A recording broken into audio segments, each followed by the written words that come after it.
আসসালামু আলাইকুম ওয়া রাহমাতুল্লাহি ওয়া বারাকাতুহু। চলো আলোর পথের সম্মানিত শ্রোতাগণ, আমরা আজকে শুনব সূরা ইয়াসিনের সম্পূর্ণ সারমর্মটি।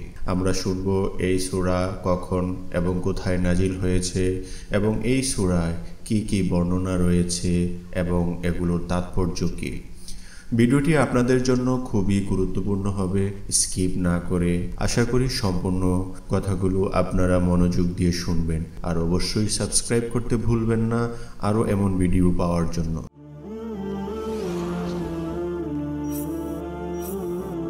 চলো আলোর পথে। সূরা ইয়াসিন পবিত্র কুরআনের ৩৬তম সূরা। সূরাটি মক্কায় অবতীর্ণ হয়েছে। এর রুকু ৫টি ও আয়াত ৮৩টি।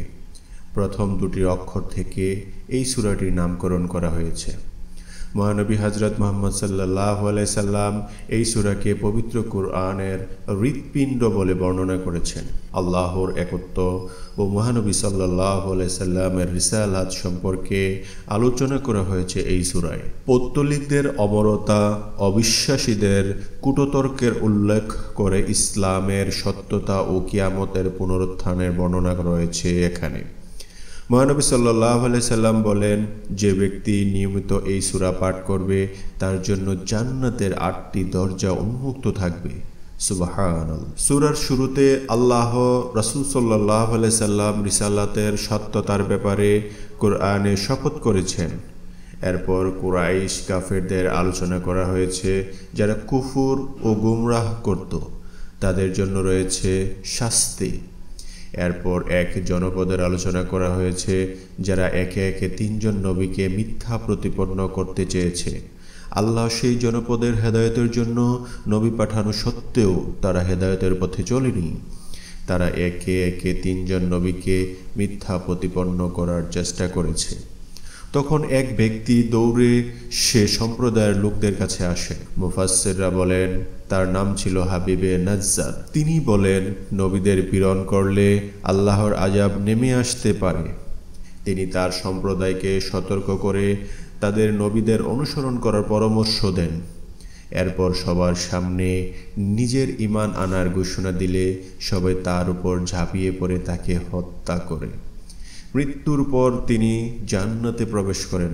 আল্লাহর প্রতিশ্রুত জান্নাতের নেয়ামত প্রত্যক্ষ করার সুযোগ পাওয়ার পর তার মুখে থেকে স্বতঃস্ফূর্তভাবে বেরিয়ে আসে, আল্লাহ যে আমাকে ক্ষমা করে দিয়েছেন, আমাকে সম্মানিত ও সৌভাগ্যবান করেছেন।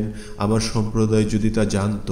তাফসীরে ইবনে কাসির। আল্লাহর অস্তিত্ব, একত্ব এবং সৃষ্টির বিষয়ে কুরআনে উল্লেখ হয়েছে। বৃষ্টি জড়িয়ে মাটিকে সতেজ রাখা, দিন রাত ও চন্দ্র সূর্যের অস্তিত্ব, সমুদ্রের চলাচলরত জাহাজ ও নৌকা ইত্যাদি জাগতিক সচলতা হিসাবে আল্লাহর যেসব নেয়ামত দিয়েছেন তার বিবরণ এতে রয়েছে। এ সূরার বিষয়বস্তু মৃত্যুর পর পুনরুত্থান। এ সূরায় বলা হয়েছে, আমি মৃত্যুকে জীবিত করি আর লিখে রাখি ওরা যা পাঠায় ও ওদের যে পায়ের চিহ্ন রেখে যায়।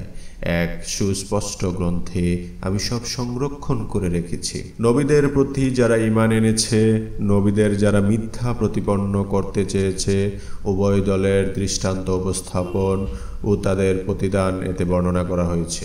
যুক্তি দিয়ে এতে মৃত্যুর পর পুনরুত্থানের বর্ণনা করা হয়েছে।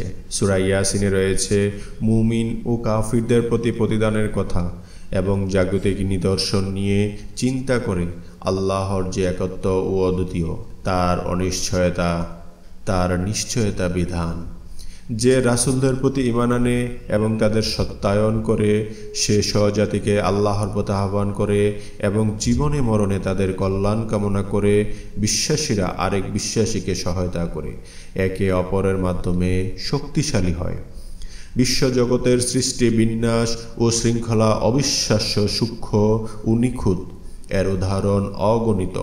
এমন সময় কিয়ামত এসে হানা দেবে যখন মানুষ বাজারে কেনাকাটার মতো দৈনন্দিন জীবনযাত্রায় ব্যস্ত থাকবে।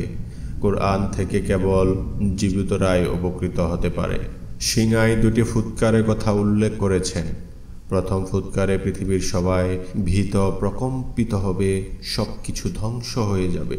আল্লাহ বলেন, আর যেদিন সিংহায় ফুৎকার দেওয়া হবে সেদিন আসমান মণ্ডলী ও জমিনের সবাই ভীতবিহ্বল হয়ে পড়বে, তবে আল্লাহ যাদের চাইবেন তারা ব্যতীত এবং সকলকেই তার নিকট আসবে বিনীত অবস্থায়।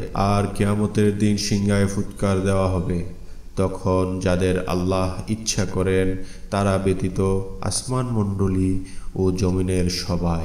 এ সূরায় রয়েছে রাসূল হিসেবে মুহাম্মদ সাল্লাল্লাহু আলাইহি সাল্লামের সত্যতা এবং তাকে পাঠানোর উদ্দেশ্য। মানুষের সব কর্ম ও কর্মের প্রভাব এতে লেখা রয়েছে।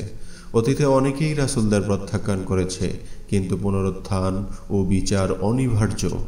মানুষের কল্যাণে চাঁদ ও সূর্যের জন্য আল্লাহর পক্ষপাত ও অক্ষপথ নির্ধারণ করেছেন। কিয়ামত সংঘটিত হবে একটি প্রচণ্ড শব্দে।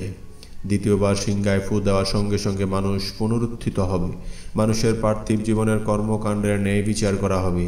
সেদিন পূর্ণবানদের থেকে পাপীদের আলাদা করা হবে, কারণ শয়তান সম্পর্কে মানুষকে দুনিয়াতেই সতর্ক করা হয়েছিল। পাপীদের অঙ্গ ও প্রত্যঙ্গ সেদিন তাদের বিরুদ্ধে সাক্ষী দেবে। আসসালামু আলাইকুম ওয়া রাহমাতুল্লাহি ওয়া বারাকাতুহু।